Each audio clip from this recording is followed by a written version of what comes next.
Salve, salve, torcida vascaína, voltamos com o nosso canal Vamos Vasco.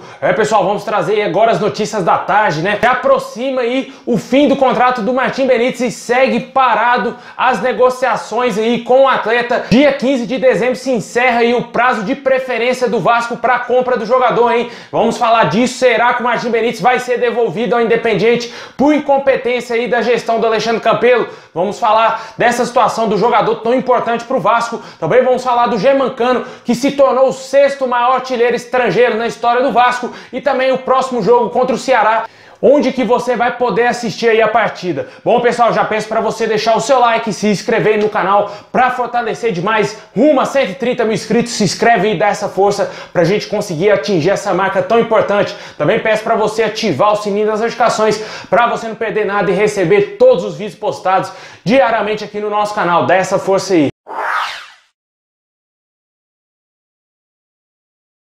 Pessoal, o Vasco irá enfrentar o Ceará na segunda-feira aí pelo Campeonato Brasileiro às 6 horas da tarde, né? Ou para quem preferir, às 6 horas da noite. O Vasco tem aí uma dura missão de voltar a vencer pelo Campeonato Brasileiro, já que não vence em São Januário. Se eu não me engano, já tem uns 3 meses que o Vasco não vence em São Januário e com certeza vai ter esse grande desafio aí pela frente contra o Ceará. O Vasco que vence jogando em seus domínios pela Copa Sul-Americana, né? Venceu o Caracas, mas no Campeonato Brasileiro, as duas últimas vitórias do Vasco contra o Botafogo lá em setembro e também contra o Sport algumas semanas atrás foram fora de casa, né? O Vasco que precisa jogar bem e conseguir vencer o Ceará, um adversário direto aí na classificação para o Vasco se safar da zona do rebaixamento. Esse jogo terá transmissão somente do Premier Clubes, viu, pessoal? Anotem na sua agenda. É um horário muito chato, né? Eu já falei disso aqui algumas vezes aqui no nosso canal, um horário bem ruim para aqueles que trabalham, né? Sai 5, 6 horas do trabalho, fica bem complicado de poder acompanhar aí o jogo do Vascão. Mas o Vasco tem essa dura missão aí e podemos ter a volta de alguns jogadores, como eu já falei, o Martim Benítez pode voltar aí para essa partida e ajudar o Vasco muito nesse jogo, porque ficou nítido no jogo contra o Defensa e Justiça e também contra o São Paulo que o Vasco precisa urgente da volta do Martim Benítez, porque não tem um organizador no meio campo. Iago Pikachu não sabe se joga de meia, se joga de ponta direita, e acaba que ele não se sai bem jogando em absolutamente nenhuma das posições, nem mesmo na dele ele tá jogando bem, né, como lateral direito. E a gente deposita muita nossa esperança aí no Vasco nessa partida, porque se perder, mano, vai ficar bem complicada a nossa situação no Campeonato Brasileiro, já que os outros times que estão na zona do rebaixamento vêm pontuando, exceto o Botafogo, que na minha opinião esse ano está crucial para eles serem rebaixados. Eu acho que realmente não vai dar para o Botafogo se sustentar na primeira divisão. O Vasco não pode tirar como exemplo o nosso rival, né? Tem que sair dessa zona maldita e não ser rebaixado, porque se o Vasco cai para a segunda divisão, pode decretar aí o fim do nosso clube, porque realmente para voltar vai ser difícil. A cota da televisão vai diminuir muita grana pro Vasco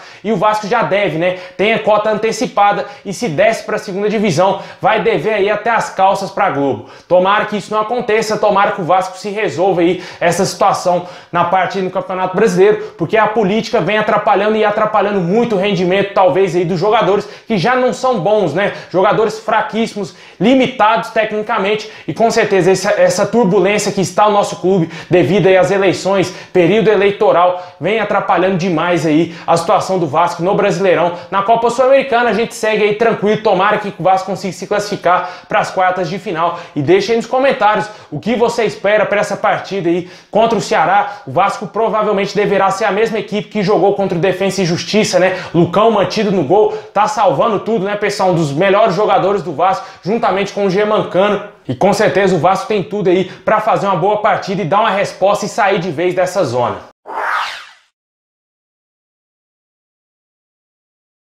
Por falar em melhores jogadores, por falar aí no argentino Germancano, ele se tornou aí o sexto maior artilheiro do Vasco aí, estrangeiro, com 20 gols marcados, né? O Germancano que a gente trouxe aqui informações que já passou aí mais da metade dos gols marcados pelo time inteiro do Vasco aí nesse ano de 2020 e com certeza ele é peça fundamental aí no nosso time. O jogador só está ali para fazer gol, pessoal. A bola precisa chegar. Infelizmente, o Vasco não tem uma qualidade assim para fazer a bola chegar redondinha para o jogador. E poucas vezes a bola chega nele, né? Chega 2 ou 3 vezes por jogo. Ele pode errar a primeira, errar a segunda, mas a terceira vez ele não perdoa. Faz o gol, como fez aí contra o Defensa e Justiça. Um golaço que ele fez de voleio. E com certeza o Germancano, se o Vasco tivesse um time melhorzinho, já teria chegado à marca de 50 gols facilmente nessa temporada. Porque o Vasco jogou um campeonato carioca fraquíssimo, com times fracos, mas a nossa situação naquela época era um time totalmente remendado, né? O Abel Braga não conseguia fazer nada de relevante com o nosso time. O Vasco acabou fazendo uma das piores campanhas aí da história do Campeonato Carioca do nosso clube, ficando na 7ª colocação. Desastroso o início de ano do Vasco com o Abel Braga. Poderia ter sido pior se não fosse com os gols do Cano, né? O Cano fez muitos gols salvadores, tanto na Copa do Brasil, também na primeira fase, o primeiro jogo da Copa Sul-Americana, que ele fez o gol da vitória do Vasco contra o Oriente Petroleiro. E agora a gente torce para que ele continue balançando a rede, para o Vasco sair dessa situação tão incômoda na zona do rebaixamento. E eu acredito que o Germancano vai fechar essa temporada aí com uns 40 gols, se Deus quiser, e como artilheiro do Campeonato Brasileiro e possivelmente, quem sabe, aí da Copa Sul-Americana também.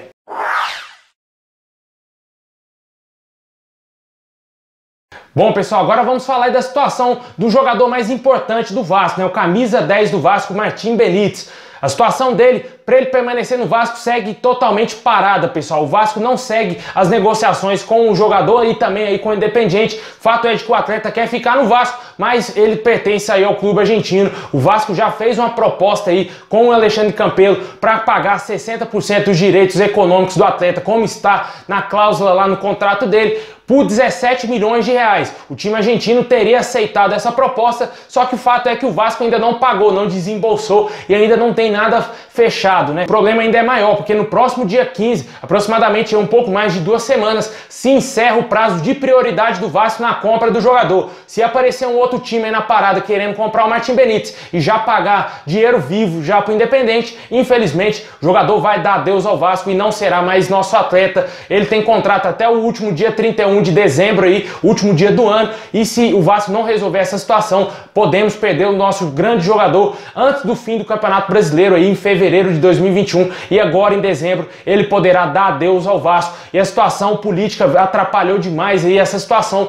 porque o Alexandre Campelo usou meio que o Benítez como marketing para sua campanha, né? Porque ele falava muito do Benítez, né? Para contratar ele, que iria comprar ele em definitivo, que faria reuniões com dirigentes lá do time argentino, e nada disso se resolveu, né, pessoal? A gente segue aí sem saber se o jogador vai permanecer no Vasco ou não. Também surgiu informações que o Levinciano já teria fechado com o empresário do atleta para ele ficar no Vasco, só que o Levinciano vive um imbróglio aí judicial, né? Das eleições do Vasco. Não se sabe se ele vai assumir a cadeira de presidente do Vasco, e a gente não sabe se ao certo se realmente o Martim Benítez vai ficar no Vasco ou não. Muito séria essa situação e podemos aí perder o Martim Benítez de volta aí pro time dele argentino lá, o Independiente, e infelizmente vamos ficar aí chupando o dedo, perdendo o nosso melhor jogador, porque a gente viu como que é o Vasco sem ele, né, cara? Sem criação nenhuma no meio campo, e sem falar que não tem nenhum outro jogador com essas características no elenco do Vasco, até mesmo características de meia, né? De meia ali mais avançado, como camisa 10 mesmo, não tem isso no Vasco.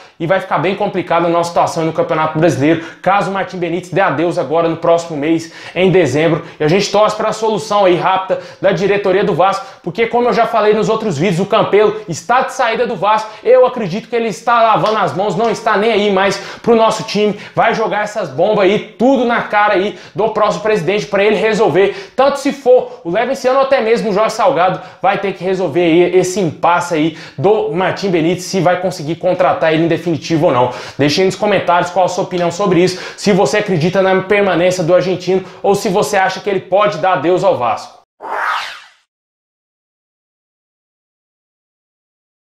Bom, pessoal, é isso aí. Muito obrigado a todos vocês. Deixa o like, se inscreve no canal para fortalecer e ativa aqui o sininho para você não perder nada. Tamo junto, saudações vascaínas a todos.